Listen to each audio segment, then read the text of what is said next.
As a kid, I'm sure most of us played a ton of Mario Kart. Maybe we even played some Crash Team Racing. But honestly, I played Sonic Riders just as much, and I loved it just like I did Mario Kart. I think this game is very underappreciated, and I'm sure a lot of you out there think so as well. So let's celebrate Sonic Riders. Here are 25 reasons why I think Sonic Riders is underrated. The intro movie is so unique. The style is unlike anything from a Sonic game during this era. This sets the tone to the player that it's going to be a Sonic game like no other. Remember how cool you thought the Babylon Rogues were as a kid? That's because this opening cutscene made them look so cool. The way they smashed through the glass with their swagger to childhood me was incredible. They make Sonic look weak and immediately give you a goal and motivation to move through the story. That motivation being to be cooler than Jet the Hawk. These have to be the most polished cutscenes from this era of Sonic. It's amazing how far we've come from Sonic Adventure. I think it's time to leave now. Tails? Yeah. Sonic! Amy? How could you dive into Eggman knowing I was there? Well, Amy, I thought it'd be okay with you, and, Sonic! Come back here! Thanks, but you gotta check out my newest power supply. Ta-da! I love how free-flowing and kinetic the gameplay is, and how the AI feels fair and real. Look at this, they just go off and die like a real person might do. A lot of racing games have boost, but using boost here is also a way to smash into someone, and it is really fun. The gameplay of having to manage your boost is great. Do you use it now and attack and pass someone? You could risk losing it and not be able to drift into the turns, since in this game, boost and drift are actually directly tied into one another. By boosting, you also risk letting the person behind you get turbulence, another risk to manage. Speaking of turbulence, riding someone's turbulence feels like a good, fair way to catch up. It's not a blue shell or anything, but it's a fun, natural way to help someone catch up.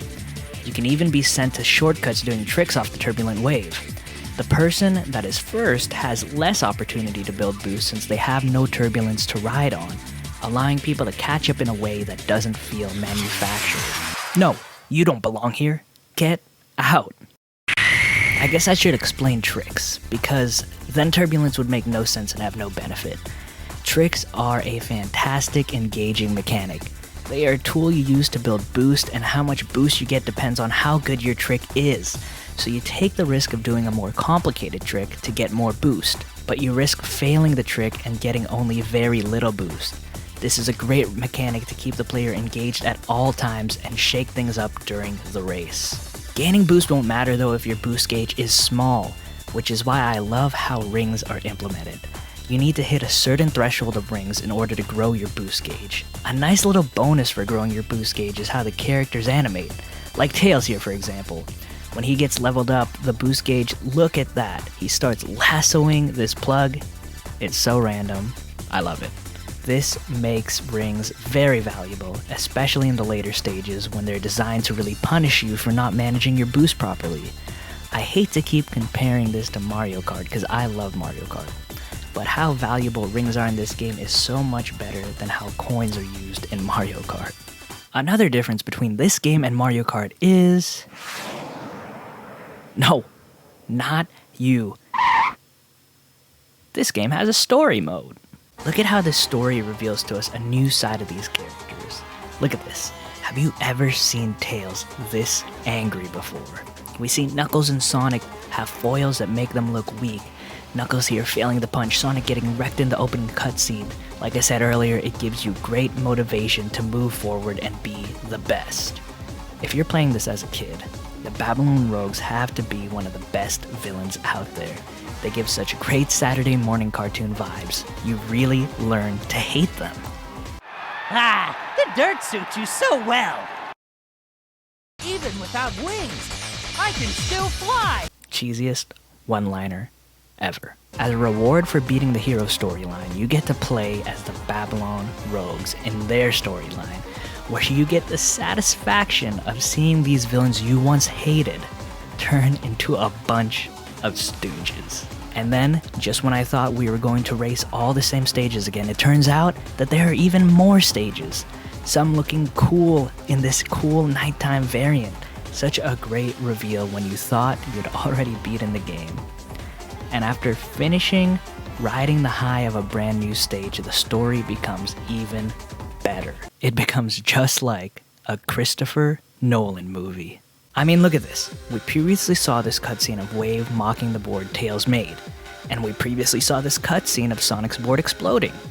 But in a shocking twist, the Babylon storyline reveals the shocking truth. Wave planted that bomb on Sonic's board. What a twist.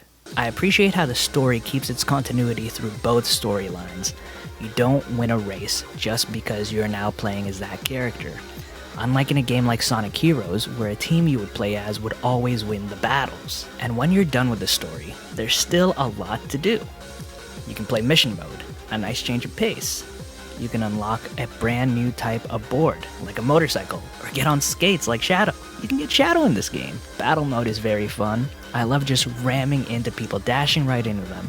It's more fast-paced than something like battle mode in Mario Kart, but still requires some smart strategy, since again, you have to save boost and manage your boost.